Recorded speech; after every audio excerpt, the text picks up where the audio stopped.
सुंदरवन गांव का रहने वाला सुरेश बहुत ही गरीब व्यक्ति था। वह अपनी बीवी और बच्चों के साथ रहा करता। उसे जो भी काम मिलता वह खुशी खुशी करता और उससे अपने परिवार का गुजारा करता। वहीं दूसरी तरफ उसका बड़ा भाई एक बहुत ही धनी व्यक्ति था और अपने बीवी बच्चों के साथ एक सुखी जीवन बिता रहा था। जितेंद्र का बड़ा बेटा मनीष शहर में एक बहुत बड़ी यूनिवर्सिटी में अपनी पढ़ाई कर रहा था, जबकि छोटी बेटी मीनाक्षी उनके साथ रहती थी। एक दिन गांव में सभी लोग दिवाली मना रहे थे, लेकिन बेचारे सुरेश के पास तो खाने के भी पैसे नहीं थे। यही सोचकर वह अपने बड़े भाई जितेंद्र के पास मदद मांगने के लिए जाता है, लेकिन उसका बड़ा भाई उसे धुतकार कर भगा देता और उसकी कोई मदद नहीं करता है। अब बेचारा सुरेश उदास मन से घर लौटता है। चलते चलते रास्ते में उसे एक बूढ़ा व्यक्ति मिलता है। उसे मदद की ज़रूरत थी। बेटा, मुझे तुम्हारी मदद की ज़रूरत है। ये लकड़ियाँ मैं अपने साथ नहीं ले जा सक रहा हूँ, तुम इसे पहुँचा दो तो बहुत मेहरबानी। सुरेश उन लकड़ियों को उस बूढ़े व्यक्ति के घर पर पहुंचा देता है। तभी वह व्यक्ति उसे मटका देता है जिसमें जलेबियां थी और उसे जंगल की ओर जाने को कहता है। बेटा, मुझे पता है कि तुम परेशान हो और तुम्हें मदद की ज़रूरत है, तभी तो तुम अपने परिवार से दूर रास्ते में भटक रहे थे। मैं तो तुम्हें कुछ दे नहीं सकता, लेकिन तुम्हारी एक मदद ज़रूर करता हूँ। ये मटकी है, इसमें जलेबियाँ हैं। तुम्हें रास्ते में एक 3 बौने मिलेंगे जो एक ही शक्ल के होंगे। उन्हें जलेबियाँ बहुत पसंद है। उन्हें ये जलेबियाँ दे देना, बदले में तुम उनसे कुल्हाड़ी मांगना। सुरेश ऐसा ही करता है। वह जैसे ही जंगल जाता है 3 बौनों को देखता है जो एक ही शक्ल के थे। अरे भाई, ये मटकी वाली जलेबियाँ हमें दे दो।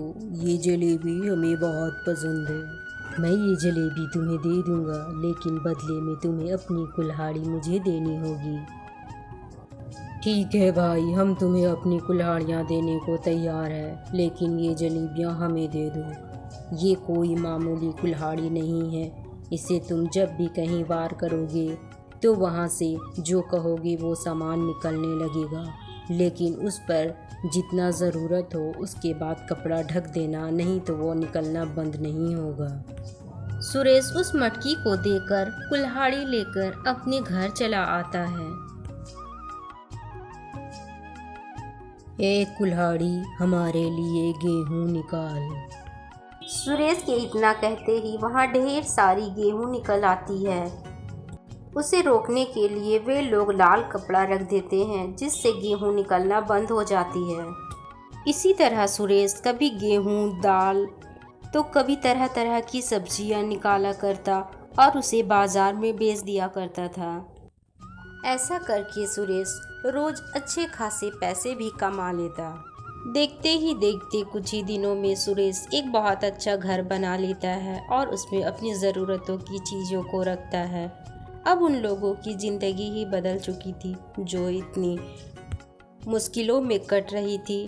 अब उनकी ज़िंदगी आराम हो गई, सारी सुविधाएं भी मिल गई। अब उनकी ज़िंदगी में मुश्किलें कम हो गई थी, लेकिन सिर्फ जादुई कुल्हाड़ी के सहारे नहीं बल्कि अपनी मेहनत से भी। लेकिन ये सब बात उसके बड़े भाई को हजम नहीं हो रही थी और वह सोचता है, कुछ दिन पहले तो मुझसे मदद मांगने आया था, फिर इतना दौलत कैसे आ गया उसके पास, मैं पता करके रहूंगा। यही सोचकर जितेंद्र अपने छोटे भाई सुरेश के घर एक रात चला जाता है। जब वो लोग सो रहे होते हैं, उस कुल्हाड़ी को लेकर वह वहाँ से निकल पड़ता है।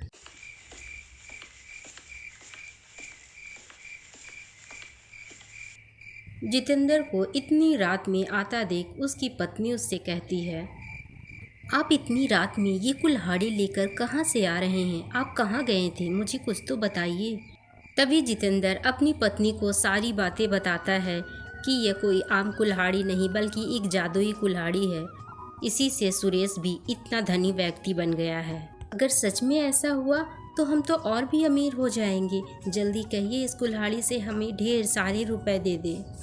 इतना कहकर जितेंद्र जमीन पर वार करता है और ढेर सारे पैसे लाने को कहता है।